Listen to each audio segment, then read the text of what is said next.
video. In this video, we're gonna do rounding. So some general rules to keep in mind, that if the number to the right of our target value is greater than 5, we have to round up. If the number to the right of our target value is less than 5, we have to round down. Okay, so I think the best way to kind of explain rounding is to just do examples.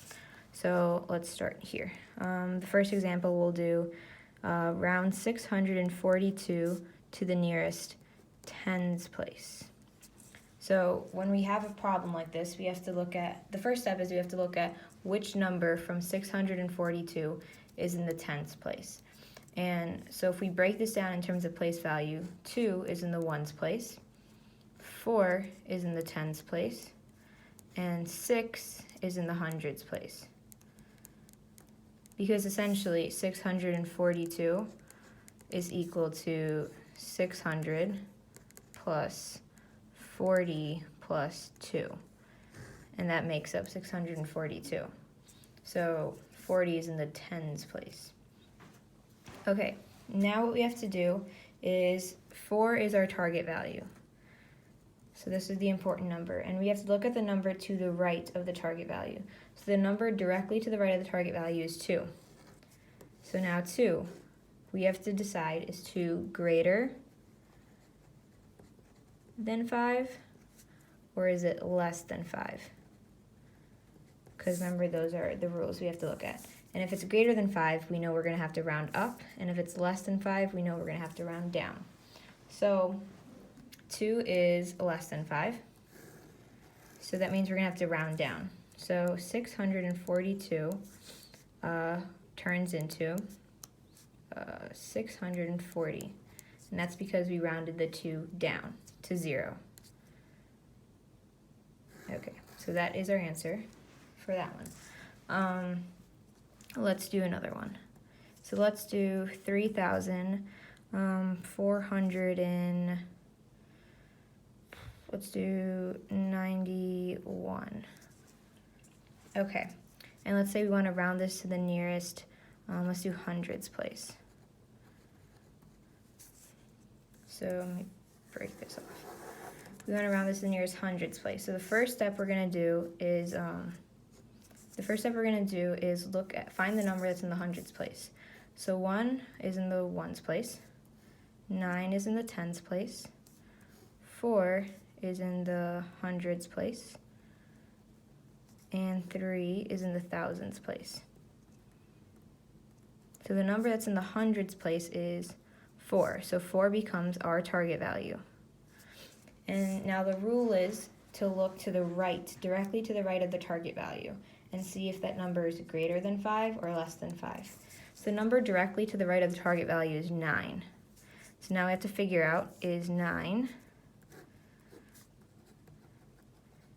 greater than 5 or less than 5? And if 9 is greater than 5, we round up, and if it's less than 5, we have to round down.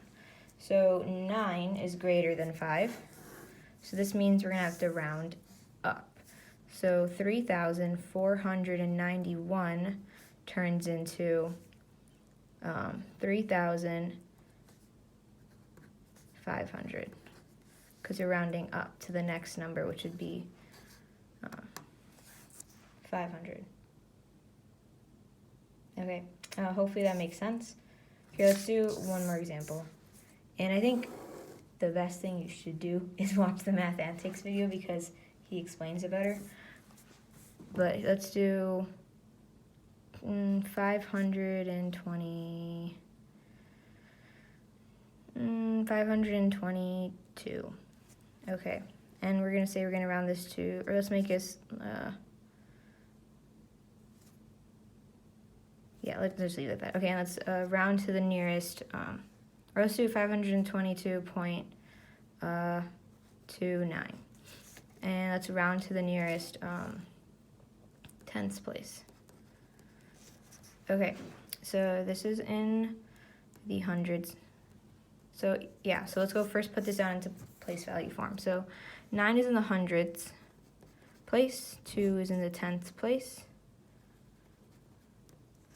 2 is in the ones place, that isn't yet, 2 is in the tens place, and 5 is in the hundreds place. So we have to first, we have to look at the number that's in the tenths place. The number that's in the tenths place is 2, and that's our target number. So now we have to look directly to the right of that number and see if that number is greater than or less than 5. So the number directly to the right of 2 is 9. So this is our number that we have to look at, and we have to figure out, is it greater than 5 or is it less than 5? And 9 is greater than 5, right? So we would have to round up. Because if the number is greater than 5, we round up. So 522.29 becomes 522.3. We rounded up. And that's our answer. Okay. If you have any questions, please let me know, and have a good night.